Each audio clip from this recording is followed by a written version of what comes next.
here today with anesthesiologist Crystal A. Grant. She's also the author of the children's book, The Super CRNA. Can you tell me a little bit about where you grew up and how you got into nursing? Sure. So, like Ryan said, my name is Crystal. I actually am from Western Massachusetts, Springfield, which is the home of basketball, for those Yep. of you who don't know. NBA Hall of Fame, yeah. That's right. That's about all we're known for. That and Smith and Wesson. So, born and raised there. Spent all my high school years there. Graduated, and right before I graduated, my mother was actually diagnosed with stage 4 uterine cancer, and she still encouraged me, to go away to college, so I did. And after my first year at one school, which was Campbell University, I just really didn't feel comfortable there, and it was a very expensive school, and my mother's health was declining, so I begged her to please let me transfer. I went to North Carolina A&T State. I'm giving you the very abridged, shortened version, because it wasn't that easy of a sell for my mother. But she did allow me to transfer. Once I transferred, there was no physician assistant major, which is what I had originally started out to be. And I knew that I needed a career that, one, I could help people, because I saw the nurses helping my mother as, her health was slowly deteriorating. And two, I knew I needed a career that I could, take care of myself essentially. So I chose nursing. I got into their nursing program pretty much straight away, and the rest is history. I graduated in 2002 with my BSN.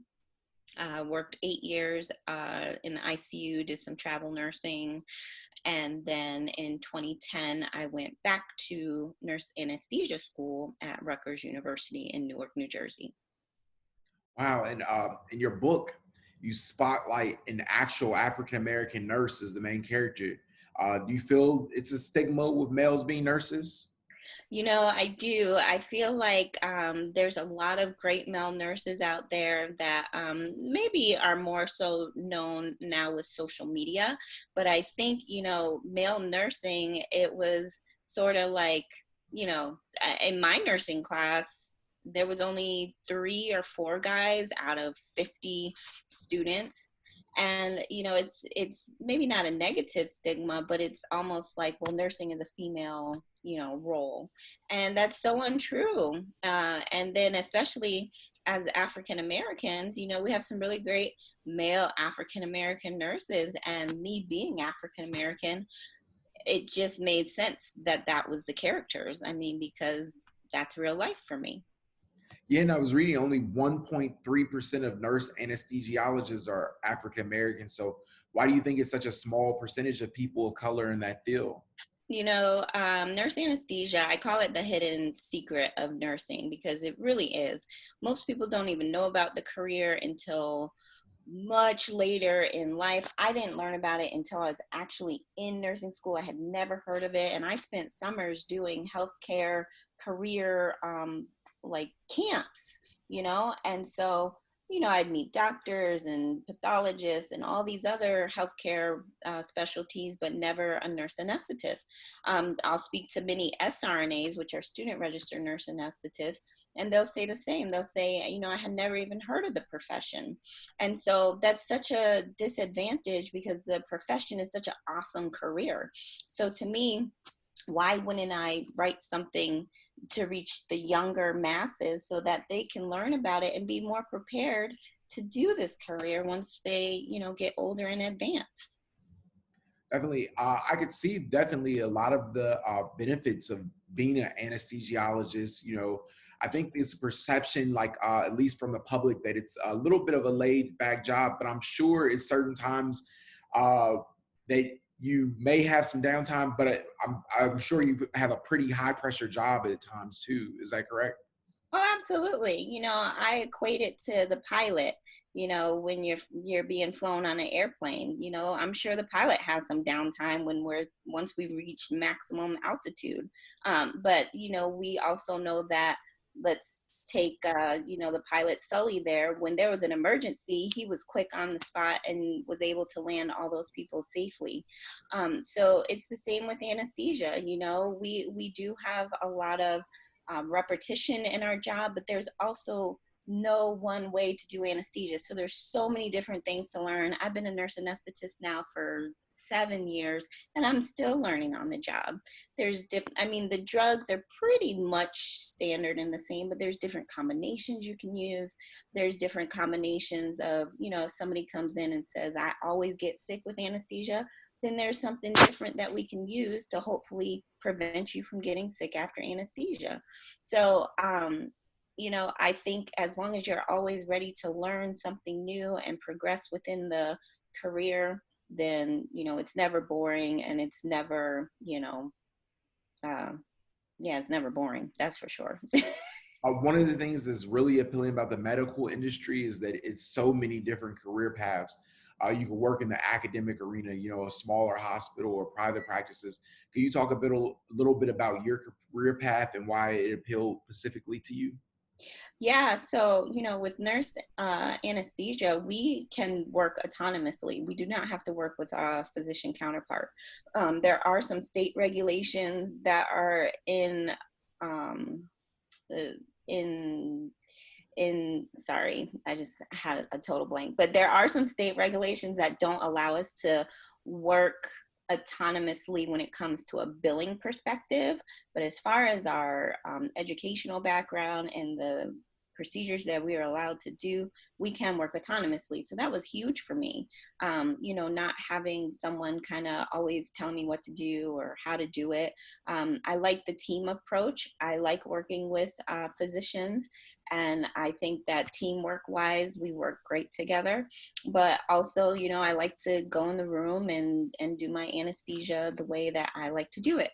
I'm always open to learn from someone new because, like I said, there's no one way to do anesthesia. So I think collaboratively, it's great to learn from one another. I learn from other nurse anesthetists. But yeah, the autonomy, I won't lie and say that the salary isn't appealing, because the salary is a major attractive part of the career, but it's not everything. You can't go into it just thinking solely about the salary. The salary helps, but you also have to want to help people, and you have to care about people, because their lives are in your hands. The surgery is one part of the whole picture. You got to put them to sleep, and you have to wake them up when the surgery is done. So that's huge. Yeah, anyone can put you to sleep, but it takes an anesthesiologist to wake you back up. That's right. It can be kind of a thankless job at times. Um, I won't say thankless. I think that the preparation, so in order to be a nurse anesthetist, we have to have a certain amount of years of intensive care unit nursing experience. And I think that experience is really key in building our skills, our assessment skills, our almost being vigilant and knowing when something is about to go wrong. That comes with your ICU preparation. So I have been an ICU nurse for 8 years. Did I know everything? Absolutely not.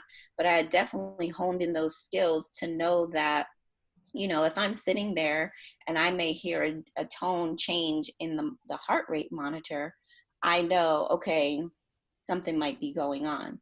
So I don't think it's thankless. I think that you always, in the back of your mind, need to have those skills ready, because let's face it, like, is a pilot's job probably thankless, once you get to a certain amount of altitude? Perhaps. But again, you got to be ready, because at any point, something could go wrong, you know? So, mid-level encroachment into the field of anesthesiology is a growing concern. Mid-level providers such as CRNAs are lobbying for independent practice rights, with many hospitals adopting anesthesia care team models where MD anesthesiologists simultaneously supervises several CRNAs, each of who are in an operating room, raising concerns about decreasing opportunities for anesthesiologists. What are your thoughts about that? So I don't operate from a spirit of lack. So to me, there is more than enough surgeries that need to be done, surgeons who need to do surgery, and anesthesia that needs to be given for all of us to be able to work the way that we want to. I see the political battles that go on between nurse anesthetists and physician anesthesiologists, and I think it's actually very unfortunate. because together we can do the anesthesia. Like what's the problem? I really struggle with it sometimes. So you know, I, I feel like there's just enough. I mean, there's 7 billion people in the nation. Like, why are we fighting over who should be doing the anesthesia, or who should be billing for the anesthesia, I should say? Because you know, honestly, nurse anesthetists, we do 50 million um, anesthetics per year. So I mean, I I don't see the point in arguing about it. There's more than enough for everybody to get a slice of the pie, honestly. For sure, I love your answer and that you've embraced the abundance of life. What's next in your career? So I have a few projects that I'm working on. Actually, I'm working on a second book for the Super CRNA because it is going to be a series. So I am going to have a Christmas book come out with the same characters helping Santa. And I have some podcasts that are being launched. I'm an ambassador for Tribal Wave, which is a African satin lined surgical scrub cap company. And also, I'm the first nurse anesthetist ambassador for Cherokee nursing uniforms. So I have a lot going on. I have a new job that I'm about to start. I just moved to a new state, so a Uh, lot. where can people keep a hold of, like, all of these, like, new projects that you have in the works?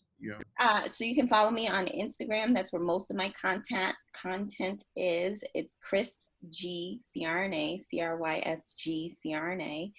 You can also follow the Super CRNA on Instagram, and I post daily, at least to give an update on kind of what's going on in my life and what's coming out next. And I'm just trying to keep up with this universe and the momentum it's giving me.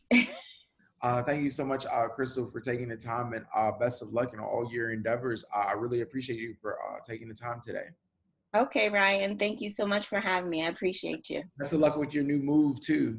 Thank you. All right, talk later. Bye-bye.